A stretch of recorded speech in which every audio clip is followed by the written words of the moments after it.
Greetings and welcome to another episode of Q Points Podcast. I am DJ Sir Daniel.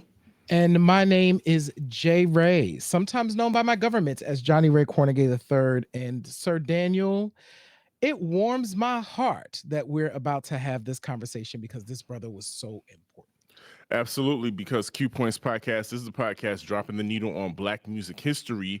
And as J Ray kind of foreshadowed, tonight's subject is a name that is not necessarily a household name, but should be.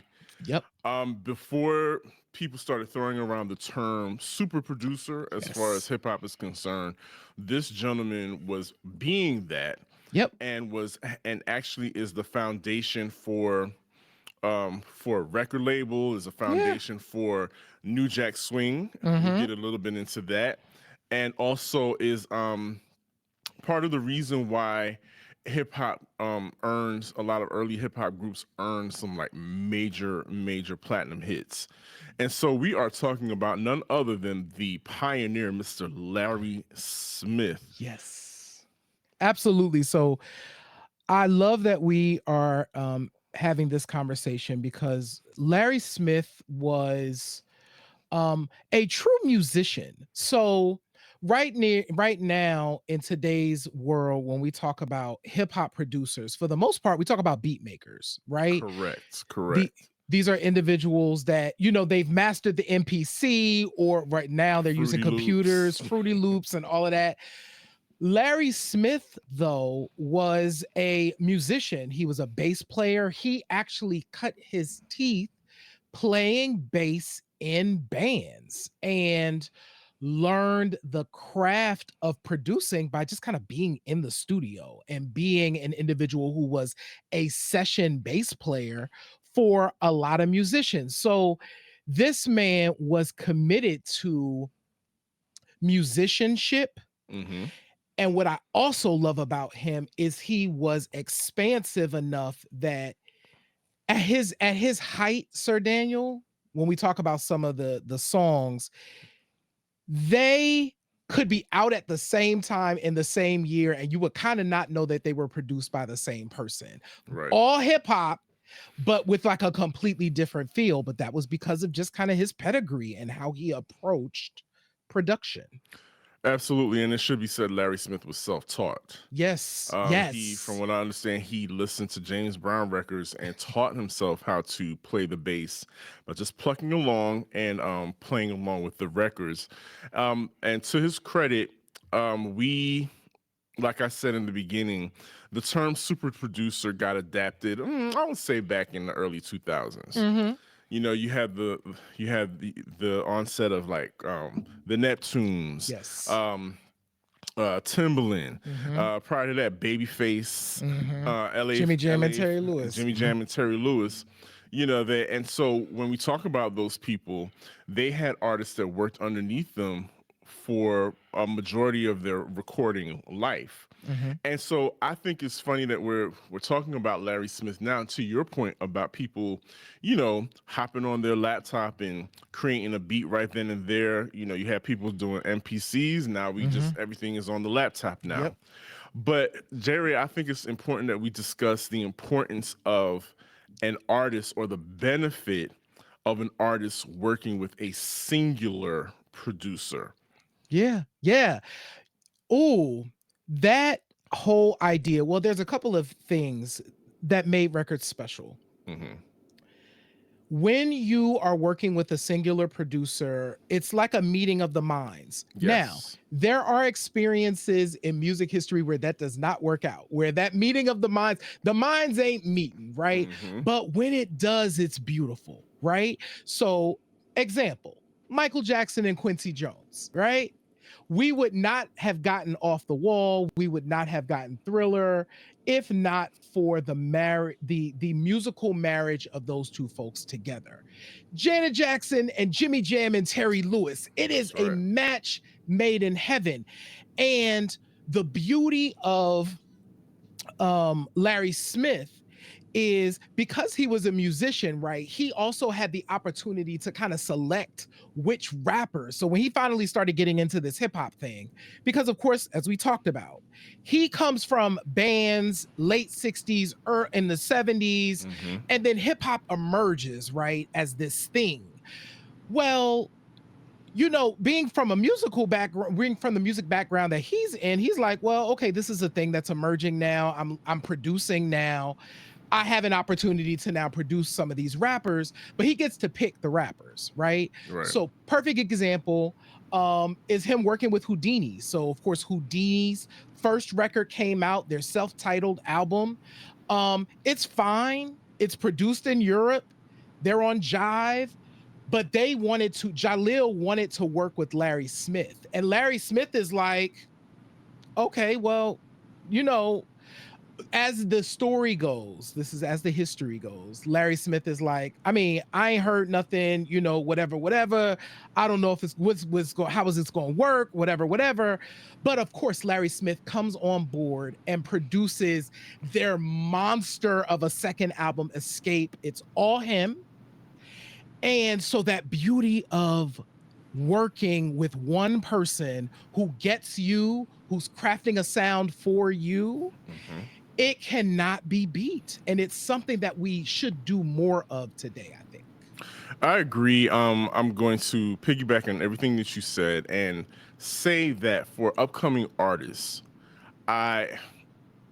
if you can, I would implore you to go that route, to marry somebody musically as a producer and work on creating a sound for you, for yourself, for your career, because not only will you do you increase the likelihood of creating hits, but like J. Ray said, you will create your own sound.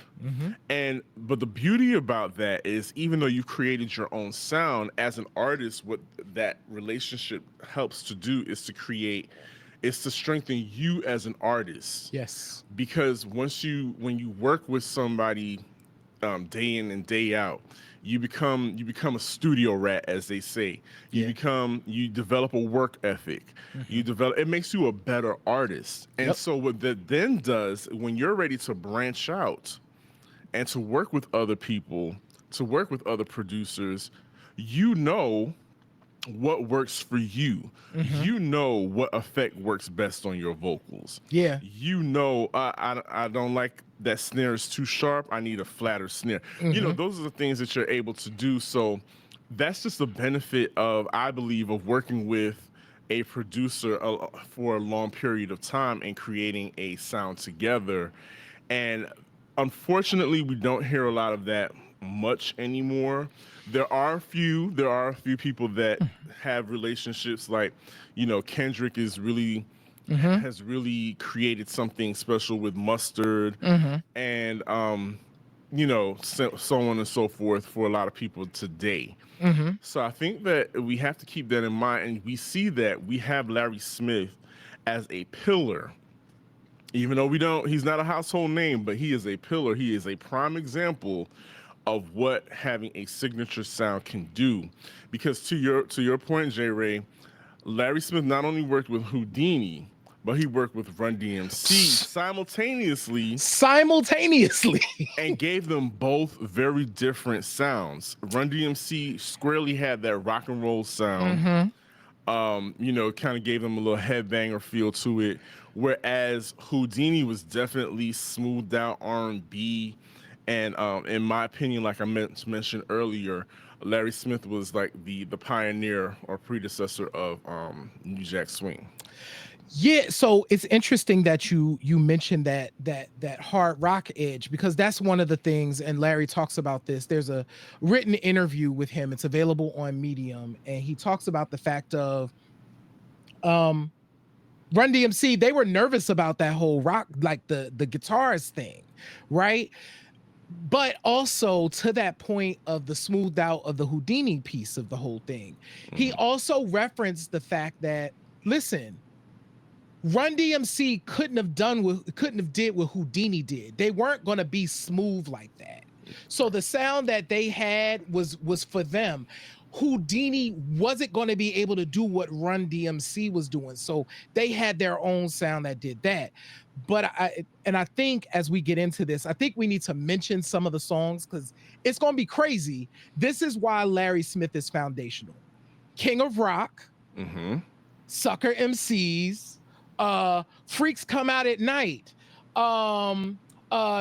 Big Big Mouth, Mouth, Friends. Funky Beat, Friends.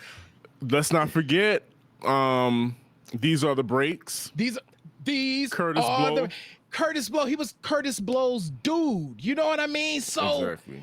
And so when we talk about Def Jam, right? So this is all pre-Def Jam stuff we're talking about, right? Rick Rubin gets a lot of credit for, like, you know, the sound that he pioneered when Def Jam happened, right? Alongside Russell Simmons. But it was Russell and Larry at first that was creating these sounds. So it's really, Larry Smith is a pioneer. Absolutely. One of my favorite facts about when we were researching this topic is knowing that Crush Groove actually stands for Kurtis and Rush, because they're all running in a crew. Kurtis Blow, Russell Simmons, who is known as Rush, right? Where we get Rush Management, and then of course he founds Def Jam. But we're talking about Larry Smith helped broker relationships with a lot of these. A lot of these foundational independent hip hop labels like Profile Records, Jive. Of course, we got did we say Select? Yeah. A lot of these different labels that really became homes for a lot of early hip hop artists, including the Fat Boys and artists of that ilk. And so it's so important labels wouldn't have those relationships with hip hop artists unless they were provided with quality sound, with quality records that the streets were buying. And if we're going to talk about, there's always one really important record. So, J. Ray, you know, we've recently had a string of bad weather, and you know who I kept thinking about? Especially on the snow days, I kept thinking about parents. I can't imagine being a parent and having to come up with things like to occupy your children's time, but at the same time, they're missing school, so you want it to be a productive time as well. Luckily for all our parents out there, we have a great friend by the name of Penny. I'm talking about What's Poppin' Penny, the fantastic children's show, and it is now available on YouTube, J. Ray. Their first animated episode is coming out this spring of 2025. That's right, DJ Sir Daniel. So it is the goal to have 1,000 subscribers on the What's Poppin' Penny YouTube page. So parents, caregivers, teachers, trusted adults, if you can hear the sound of our voices, go on over to YouTube and subscribe to What's Poppin' Penny so that your brownstone buddies can check out the animated version of the show when it is released this spring. It doesn't matter, even if you're already subscribed and listening to the show on Apple, Spotify, or wherever you listen to your favorite podcasts, you gotta go over to YouTube and hit that subscription button. Subscribe. Peace.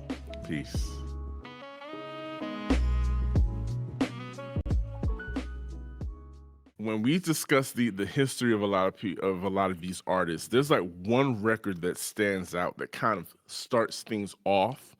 And is a launching pad. And an important record that we want you all to know about, audience, is a record called Action. And the record is by a band called Orange Crush. And Orange Crush has it's a hodgepodge, but it's like the dopest lineup because you're like, oh, they're in it. So the subject of our discussion, Larry Smith, is part of the band.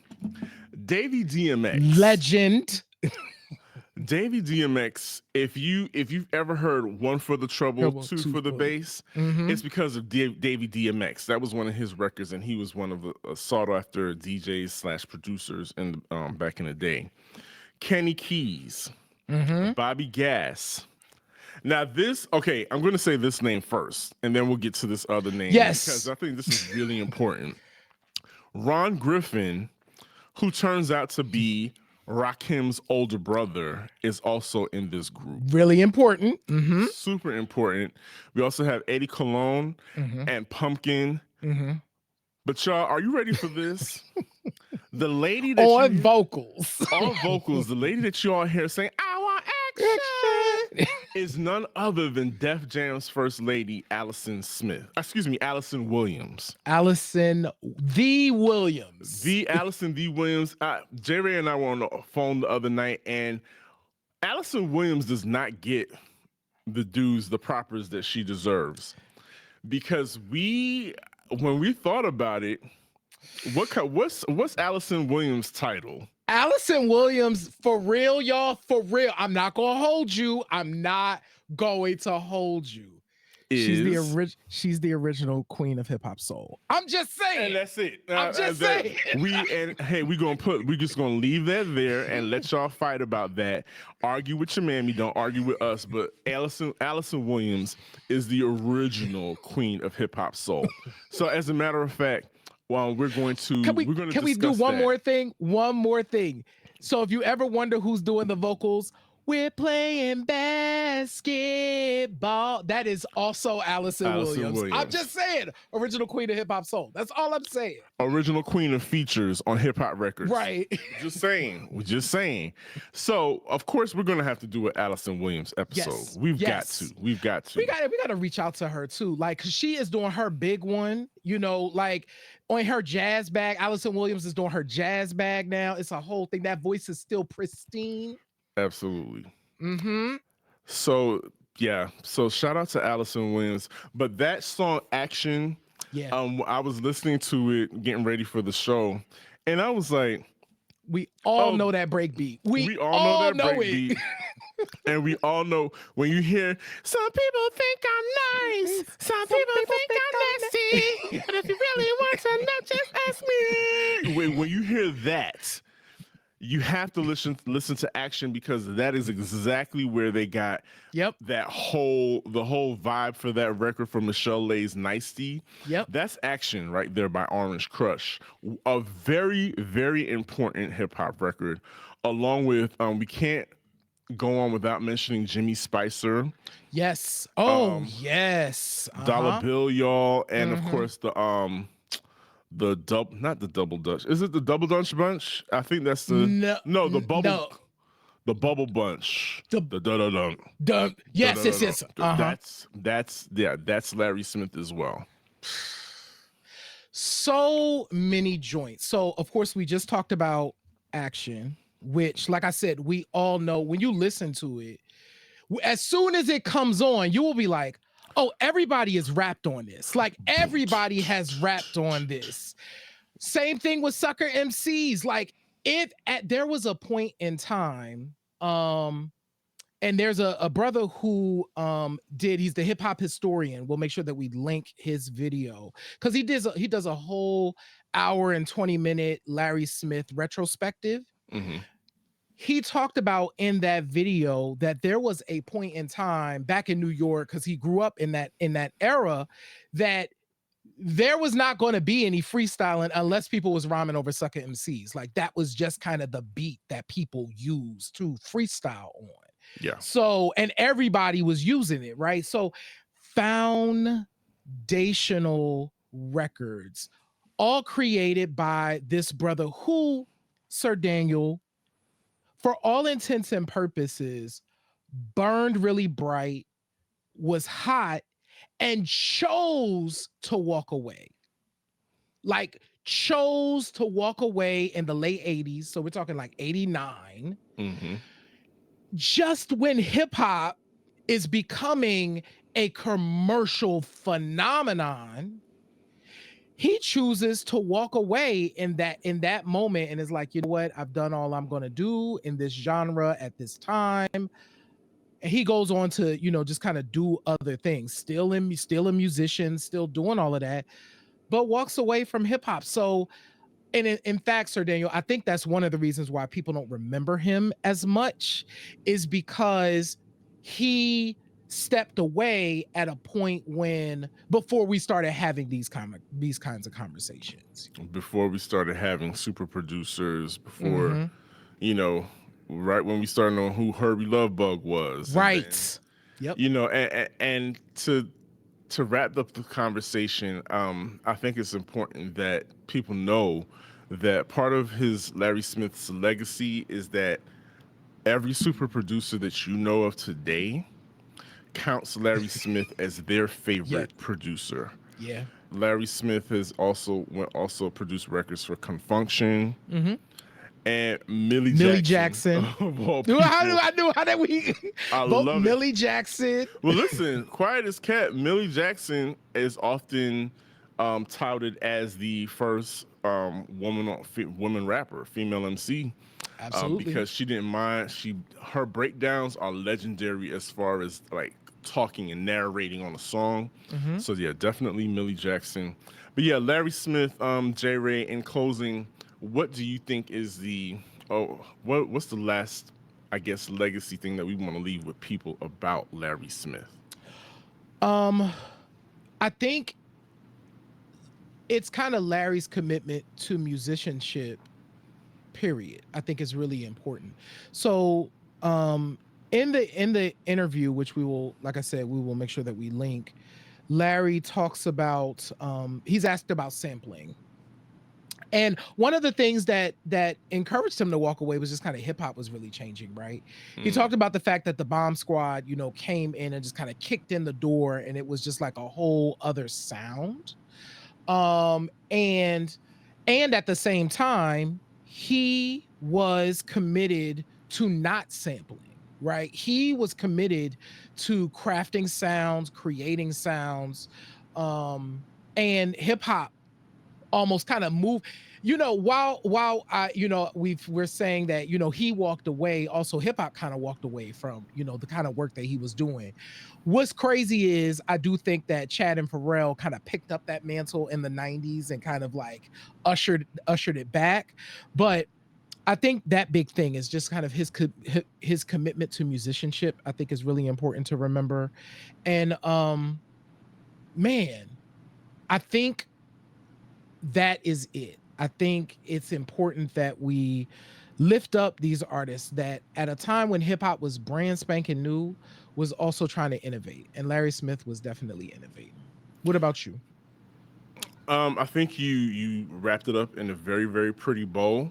I would ask our listeners to go back and listen to a lot of those records Mhm. and just and luxuriate in the pre-sampling Yes. slickness of it all, the big beats, Mhm. the the synthesizers that are Mhm. still mimicked to this day, Yep. the melodies that you cannot stop. If as soon as you hear Friends, you automatically hear the melody in your Yep. head. You can't not hear it. You can't. 5 Minutes of Funk. All of Yep. those songs are embedded in our collective psyche, and we have Larry Smith to thank for that. So, thank you for joining us. And Mhm. as we salute Larry Smith, one of the founding fathers of hip hop production, Yes. J. Ray, please let the people know how they can continue to support us as we take cue points on further into 2025. Absolutely, y'all. Thank you so much. If you can see our faces or hear our voices, that is the most important thing. Please subscribe wherever you are so you can get notified when we have new episodes. Please go ahead and share the show with your friends, family, colleagues. If you enjoy Q Points, chances are they will enjoy Q Points as well. Make sure that you visit our website at qpoints.com. There, you can check out all of our older episodes of the show. You can read our blog and our news. You can sign up for our newsletter there. You can also support us too. If you visit our store at store.qpoints.com, you can get some fresh gear and all of that stuff. Thank y'all. We love y'all. That's right. And as I always say at the end of every episode, in this life, you have a choice. You can either pick up the needle or you can let the record play. I'm DJ Sir Daniel. I'm J Ray, y'all. And this has been Q Points Podcast, dropping the needle on Black music history. We will see you on the next go round. Peace. Peace, y'all.